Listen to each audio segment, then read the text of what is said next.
Hello there, good evening, and welcome to another edition of Viewpoint. I'm your host, Eddie Lane, and of course, we're continuing to examine what is happening in our country since the successful passage of the no confidence motion on December 21 of 2018.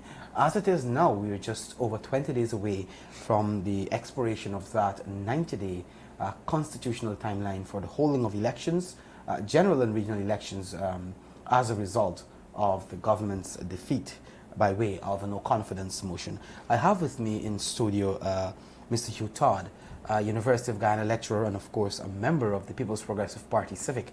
You're from the civic component of the People's Progressive Party Civic, PPC. Again, welcome to the program. Thank you very much, Eddie. All right, so we want to talk a little bit about some very, very disturbing, very, very alarming issues that have been rising as a result of the passage of the no confidence motion on December 21 and the subsequent ruling by the Chief Justice acting on the 31st of January with regards to what happened in Parliament. She would have all the cases before her, or everything that happened there in terms of the passage. She would have said that the motion was passed properly by the National Assembly. Mr. Charandas Prasad's vote was valid, despite the fact that he was there illegally in the first place. She refused to grant a stay that was applied for by the Attorney General and all the other surrounding issues. But between the 21st of December now, we've seen quite a number of things happening. First and foremost, after the passage of that motion, the President was expected to, within the 90 days, name a date for elections within the 90 days, which expires on the 1920th, thereabout of next month. So we just have a few days, probably just below 3 weeks to go. What are your thoughts on the actions taken by the government from December 22? Or I should say from December 23, because the President did say on the morning of December 22 that he will abide by the whatever came out of that vote, which saw the government falling. And but by the 23rd and moving forward, you were hearing all sorts of stories, including some what I don't want to call it jumbie kind of calculations with regards to majority and so forth. But what are your thoughts? Because we've seen people dragging their feet in terms of honoring the constitutional deadline. Okay, good evening again to our viewers. I would like to preface this discussion by saying that the passage of the no confidence motion should be seen as a positive step in Guyana's development, especially when we look at the democratization of Guyana, having being birthed in 1992, and we've had regular free and fair elections under the People's Progressive Party civic administration. I think the people of Guyana have won. It is not, or it should not be seen as a fight between the opposition and the government. It should be seen as a victory for the people. I think what people of Guyana need to understand, or the citizens of Guyana need to understand, is that the National Assembly acted on their behalf. And that is something that we need to understand. The National Assembly acted on the behalf of the people, because the National Assembly is accountable to the people of the nation. The National Assembly carried out the wishes of the people. The people said to the National Assembly, we are not satisfied with the performance of the government. They have promised many things and they were not able to make good on their promises. And as such, we prefer to go back to the polls at an earlier date than what is mandated under normal circumstances. So all that the citizens of Guyana are saying is, listen, let's reset the clock. We don't think that we're going in the right direction, and let's start again. Let us go back to the polls and make a decision at that time as determined by the President himself. Now, what we've had, in my view, is a government that came into office in 2015 with the belief and understanding that they have 5 years to enjoy governance. It turned out that the people decided to terminate their stewardship before 5 years. And that led to some amount of shock, dismay, uneasiness, I would say shame, which led to some amount of arrogance. So what you're seeing here is basically a pushback, which is counter to what the people want. This has nothing to do with the opposition. This has to do with the National Assembly. And we need to understand that. So the National Assembly said that we've had enough because the people are complaining. The government had an option of going to another elections, having seen that they have not performed well. And most countries do that. Recognize that, you know what, we're not delivering according to what we've promised, and I believe we should have a restart. Let's go to early elections. The president had that option, but he did not exercise that option because I believe that the cabinet felt that they have 5 years to rule. And what existed over the last 23 years of the PPPC is not the same now, because you have to understand that people are more informed, they're consumers of information, and they're speaking. There are many platforms with the advancement in technology for people to actually air their views. So information is moving very fast. People are aware, even all the way down in the interior, so people all over the world looking on at Guyana. They're aware, and they recognize that they have a voice. The opposition was very effective in listening to the people. I don't believe the government was as effective. I think they felt that they were in for 5 years and there was a lot of neglect. The opposition decided that they're going to ensure that the people's voices are heard. And that is what happened in the National Assembly in December with the passage of the no confidence motion. So all they did is to tell, all the National Assembly did was to say, let's go back to the polls, because that's what the people want. The tactic that they're using now is based on, I should say, their inability to perform and not accepting that this is the reality. That they have failed. That they have failed the people based on the promises that they've promised. And it's not a bad thing, it's a good thing. It's something that we should see as a positive step in our direction. Because one can now say that no government that is elected is guaranteed 5 years. That's a good thing. We can fire you after 5 months, 6 months, 18 months, 24 months, 36 months. The people have the power, and they recognize that now. And through their representatives, they're acting accordingly.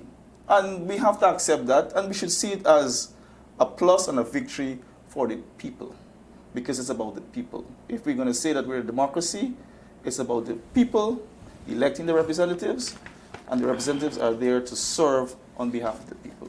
And I believe that every citizen in Guyana, whether you're supporting the government or the opposition, should see it as a victory for the entire nation. And that is how we should proceed.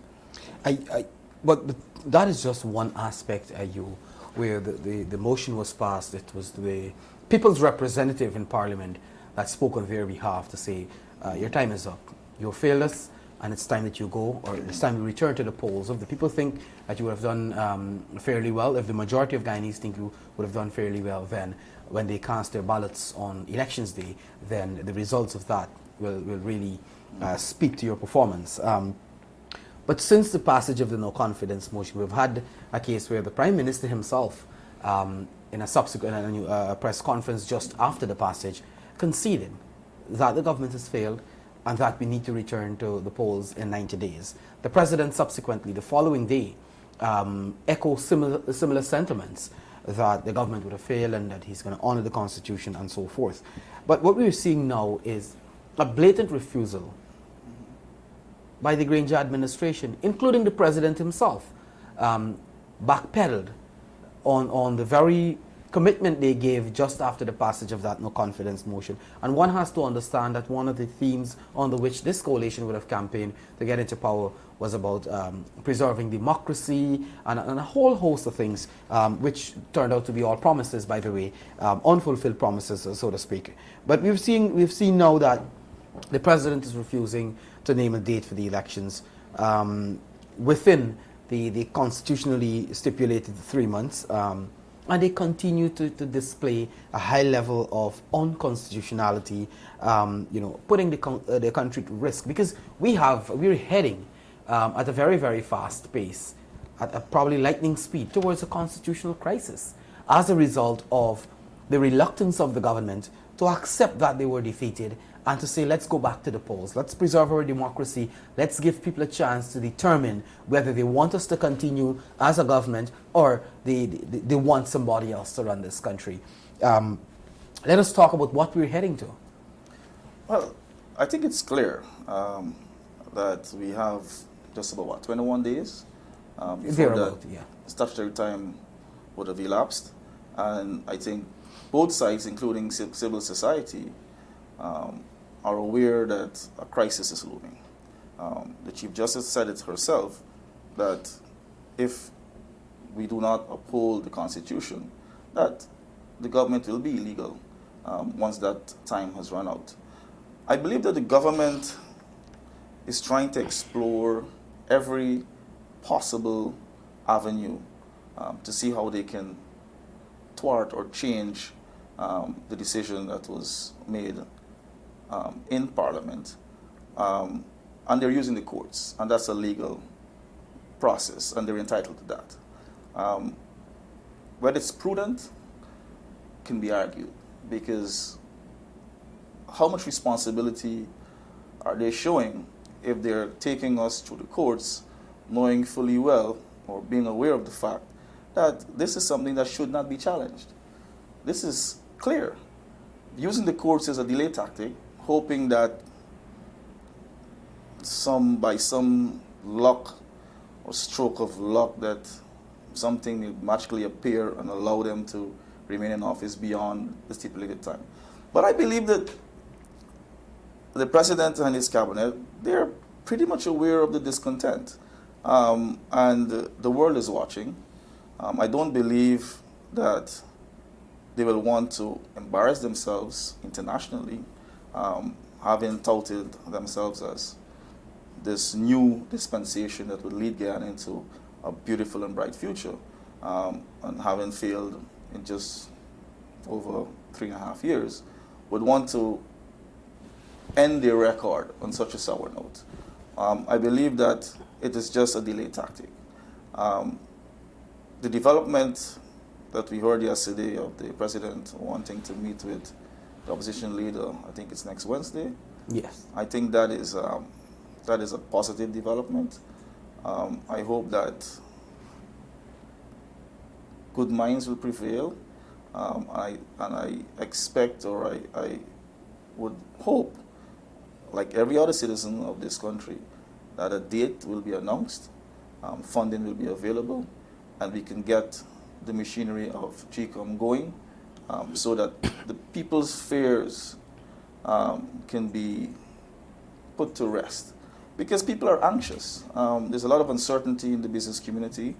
And I'm also certain that those expats and students that we're hosting in Guyana, businesses, business owners, etc., they're also uncomfortable.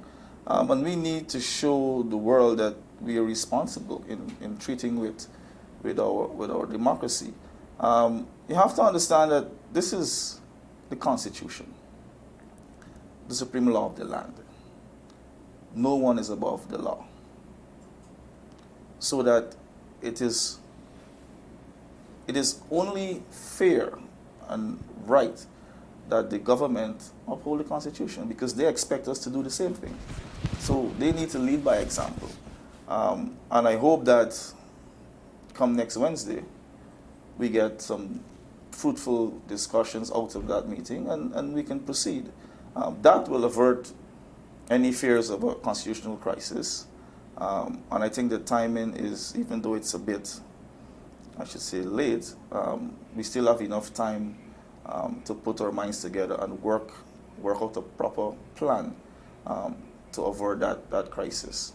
But the thing is, it is clear, because all of this could have been avoided had the government, had GECOM, and we're going to talk about a little bit about GECOM in just a bit, adhere to the Constitution. Article 106.6 and Article 106.7, which is quite clear as to what are the consequences of a vote of no confidence, or an unsuccessful vote of confidence, depending on who moves the motion. But clearly we are seeing the delay tactic being employed by the government, and being aided and abetted by GECOM, somehow is putting our country at risk. Where we see the ministers now have a different dispensation in terms of talking about plenaries and caucuses and so forth, trying to use means that not necessarily use cabinet, but that are unconstitutional to continue with the day-to-day business. It is putting our country at great risk. And we're going to talk about GECOM in terms of their whole behavior, where they are part and parcel of this process of delaying and wasting a lot of time, because and I want to make this point, the Chief Elections Officer saying that, I need 148 days. But he's saying he needs 148 days when he would have already allowed probably 2 months to elapse, 60 days thereabout to elapse. You're asking for 148 days. Now, all of this, we have a deadline that is staring us, March 19th. It's staring us clearly in the face, but we're seeing still tactics are being used to delay the process, to probably go beyond that time. And you spoke about the impact that will have on the business community. Guyanese generally, when you talk to them, they want elections. The government, however, has ignored the pleas, the calls, the cries of Guyanese with regards to the need to go back to the polls, and they are trying to use the courts. But there is, at least we can even though they want to use, which is like you rightly said, it's available to them. How prudent it is, it's another issue. But I'll just talk about the court. The first phase would have been completed. It has to do with the Supreme Court, the Chief Justice. She ruled, and we are now moving to the Court of Appeal. What is your call? What do you want to see coming out of the court system? Because we still have 2 more tiers to go. We had the Attorney General presenting an unacceptable appeal, where, and probably you can speak a little bit more about what he presented to the court during the hearing on that stay. But what do you want to see coming out of the courts over the next few days or so? Well, Eddie, I'm not an attorney, so I can just speak to this matter based on my understanding of the judicial system and how it should function. It is an arm of the state, and it should have independence, and should not have any interference from the executive. I believe that the judiciary must be commended for their work. I believe that they have been prepared, unlike GECOM, in executing their mandate. I think the Chief Justice's ruling was detailed, it was clear, and it basically put into perspective what occurred in the National Assembly and what is likely to be the outcome moving forward. So I would imagine that the lawyers on both sides, side of the government and the opposition, would be somewhat aware of what may occur tomorrow. Well, tomorrow is the stay, but what will be the judgment coming out of the Court of Appeal. In my view, it is not likely to change based on what was put forward by the Chief Justice. And I believe that is a general consensus of the citizens. And that is why persons are eager to move towards an election date so that we can get this process over and done with. And I will repeat again, even though it's not wrong to use a court system, because that is what we do as a modern democracy, it is not the most prudent, and it's not necessary, this undertaking.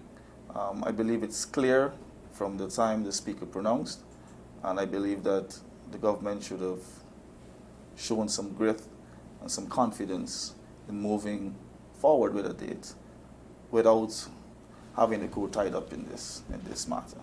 But we've been hearing, you know, not just coming from citizens alone, but you have the interest groups, social, what do you call it, the various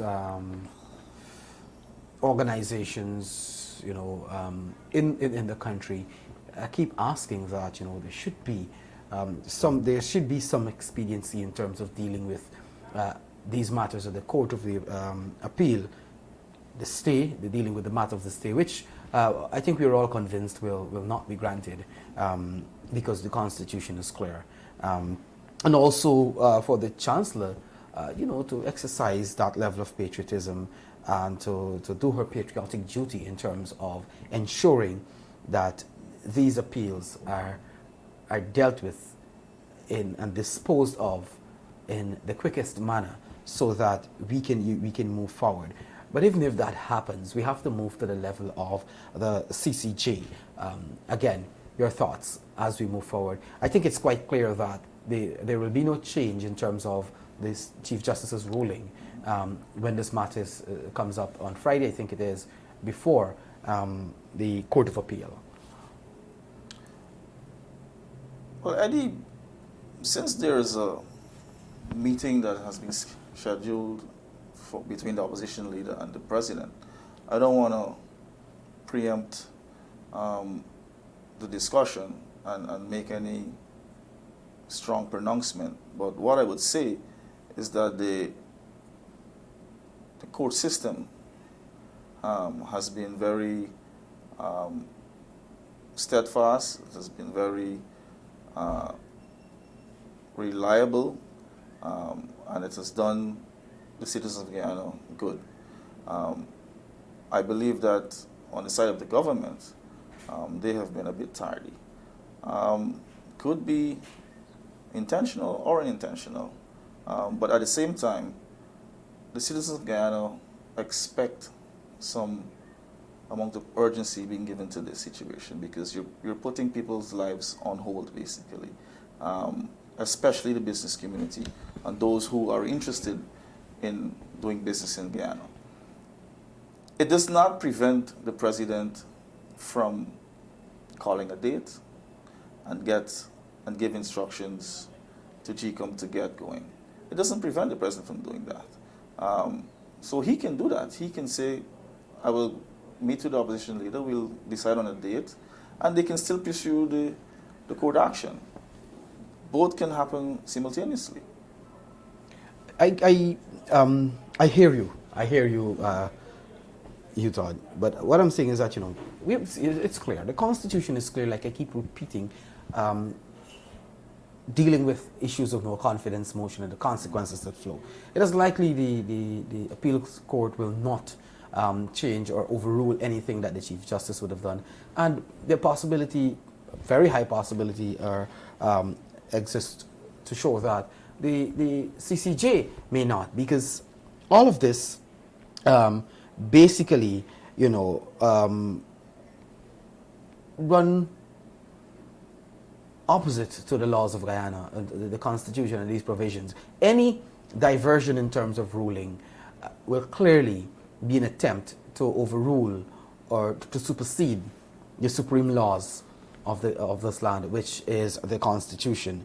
But think about it, you know, it's some people describe it, I talk with a lot of people, and they describe it as almost shameful what the government is doing in terms of ignoring the Parliament which, by the way, is the place that makes the laws of Guyana, ignoring the Parliament, ignoring the Chief Justice's ruling, her interpretation of what transpired in Parliament. Think about it. I mean, our ordinary citizens do something like this where they total disregard for the laws and so on of this country. What were we heading in? That's absolute chaos we're looking at, pure anarchy, if these guys are to continue along the line which they're going. I mean, barring the meeting, because we haven't seen the results of the meeting and what is the government's agenda and what they're putting forward, really, between when that meeting is held between the president and the opposition leader. But while all of this is happening, all the delayed tactics by the government and GECOM, we're seeing a naked abuse of state resources by this government. I want us to talk a little bit about that, and I'm going to share a few quickly with you. We've seen all of a sudden these invisible, these Georgetown-centered, these fancy office-based ministers getting out into the field under the guise that they're having cabinet outreaches. But clearly the information that is coming out when you had 19 ministers or something like that went to the Rupununi, you're hearing that they're telling people that, we're going to give you this, you should vote for us again, give us another chance. So clearly these trips, as I would want to call them, are being paid for by taxpayers, the monies of the state being used to fund these events. Let us talk a little bit about this abuse, this entire abuse. I think it's happening more and more during this period when all these tactics to delay the elections are being played out. Let us talk a little bit about the government in terms of their visibility prior to December 21 and the use of state resources. Well, Eddie, time is not on the side of the government. The clock is ticking daily, and March 21st is just around the corner. I think what has affected the government is the fact that they were never really prepared to govern. They wanted to remove the People's Progressive Party from power, and they got the mandate, but I don't think they figured out what to do when they got into power. So they spent a lot of time trying to take care of every other business except business of the people. And they did not really focus on delivering for the people. So what you have now is a mad scramble. And what we're seeing here happens all over the world. What we're seeing here with the government trying to make good by the people in a very short space of time is what transpires in many democracies when a government has failed the people. The people will not be fooled because they have been looking on all along. So you'll make promises now, but can you convince the people that the promises that you're making now, that you'll make good on it if re-elected? I don't think the people would buy it. Obviously, the people would receive ministers. They will listen to them because I think we are very warm and respectful people. But they will do their own internal thinking in groups, in communities. And I believe that they have had enough. What the government is doing is an attempt to shore up their base, an attempt to put a mask over people's eyes. Because the saying, there's always a saying that people's memories are very short. So, you come bearing gifts at the last moment and that's the last thing they will remember. But I don't believe that is what will transpire in this event. Because it's not a case whereby you had some highs and lows. You've had nothing but lows. So if you've had nothing but lows from the time you got into office in 2015, and now there's a small little spike in terms of your commitment, then the people will know that clearly that this is not coming from a government that is well-meaning. They're coming from a position of weakness, and people will see it. and they will not buy it, and they'll make a strong determination when elections are held sometime soon. But do you think that the government is somehow misusing the resources of the state to somehow buy votes? So, and I think you alluded to that to some extent, the fact that they're trying to pull a mask over people's face for them to believe that the government, all of a sudden, after 3.5, almost 4 years, you cared nothing about them. You somehow just wake up one morning and decide that I'm going to care about the people. But that morning when you wake up is after you were defeated by the people, you know, who through their elected representatives. But we have some clear cases of where there are clear intentions of abuse of state resources, not only to buy votes, but to ensure that you take care of an elite, a small elite, cronies and so forth. And I want to point to, for example, the recent increase in the threshold to basically procure services, buy goods, do construction and so forth with approval outside of the tender board. And I have here clearly, for example, the Minister of Finance would have issued that document there saying that the threshold for goods and services using the quota system would have increased. It was $250,000 under the PPP. When they took office in 2015, sometime after, they increased that threshold to $1.5 million. And after they would have been defeated in January, I think it was the 23rd of January to be exact, the Minister of Finance increased that threshold from $1.5 million, which he increased in after 2015, to $3 million by going to 3 persons, say, give me 3 quotes, or give me 4 quotes, let me see, and you award the goods or services or whatever it is. And I'm going to give you 2 other examples where, in terms of procurement of goods and services, a move from 5 million to 10 million, 100% increase. And for construction, where you don't need a tender board approval, increased from 10 to 20 million dollars.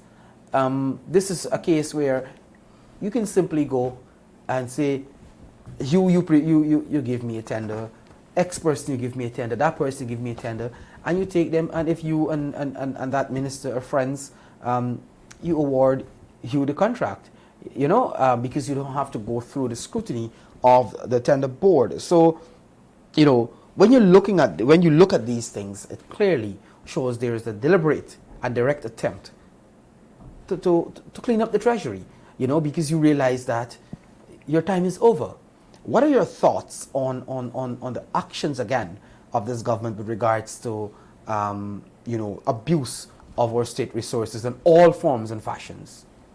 Well, Eddie, clearly that could amount to a breach of the procurement system that we have in Guyana. Clearly, if the information is accurate, it shows that the government is trying to enlarge their scope of operations, and that is to ensure that they can make more deliveries or to deliver more in terms of contracts and opportunities for people who they may consider dear to them. One of the things you have to understand too, Eddie, is the fact that the PNC-led coalition government believes in big government. And this is because they've been accustomed to that during the 28 years rule between the 1968 and 1992, where they, at the height of their rule, they controlled more than 85% of the economy. So they've always been accustomed to commanding the economy, and they've always believed in big government. So those increases that you're seeing is consistent with the government wanting to have large amounts of scope to do business. But the timing is very the timing speaks to the fact that they're actually trying to make some gains. You can't be crawling all the time and then suddenly want to sprint to the finish line. The race is over, right? The race has been over from the time the no confidence motion was passed. So everything that you're doing now would not increase your chances. It may more diminish your chances, right? So I think that is what they have to understand, that anything they do now would not add to their scorecard. It would just diminish their political capital, and it would affect them even more in the elections. So it's not a wise thing to do. I think it would have been better to just stop, go to the polls, and ask the people for another mandate, or to extend your mandate. What they're doing now shows that they're weak, they're vulnerable, and it is basically showing fear. And it's not something that would miss the people. Even their own supporters would see that, and they would not be happy as well, because remember, they have chided the last administration for abusing state resources. If you're doing it now, people understand what you're talking about, so they will see it in you as well, which weakens your chances. And one other point that I wanted to make, which I didn't get to make earlier, was the fact that I wanted to make it clear to the people of Guyana also that this no confidence motion is not about oil. This no confidence motion is about the government failing to improve the lives of the citizens of Guyana. That is what it's about. It's not about oil. We shouldn't bring oil into this equation. If anyone is excited and can't wait for the oil, would be the government. They're showing all indications that they're more excited than anyone else for this oil, right? And we've seen what happened with the sign-on bonus, which should be a grand occasion for the people of Guyana to see and observe that the government is transparent. Hid the money. So it is clear who is excited about the oil. The PPPC has always indicated to the people of Guyana that we have to focus on our traditional resources and to ensure that we can build on our new and emerging sectors. That has always been the posture of the government. Oil is an addition. With this government wanting to just label the sectors as defunct and no good, to focus on the oil. And this is taking us back to the dark times, where if they get a chance to put their hands on the oil, they will get a chance to command the economy, create their own private sector, and have a long reign. But it has eluded them because Guyana has moved far beyond that. We're integrated, we're interconnected, we have agreements and treaties with countries and organizations, some of which have democratic clauses in them. So we cannot hide, we cannot hide from the world. We are visible, we're open, and we have to do the right thing. And doing the right thing means representing the people well. And that is what it's about. I hope I was clear enough. Thank you very much, you, for joining us today as we continue to examine, keep a close eye on what is happening in our country. Like we said, we have just over 20 days before that constitutionally imposed 90-day deadline reaches us for the holding of general and regional elections as a result of the passage of the no confidence motion on December 21, 2018. So far, we have not really seen any genuine indication from the government that they intend to honor the Constitution, to respect the Constitution, and to operate as a government that is concerned and care about the people of Guyana, and to show that they have any sort of respect for the rule of law.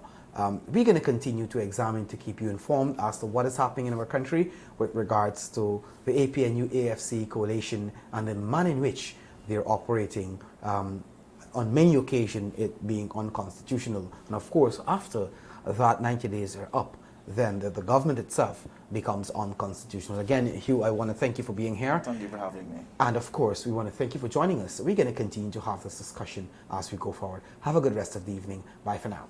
Thank you.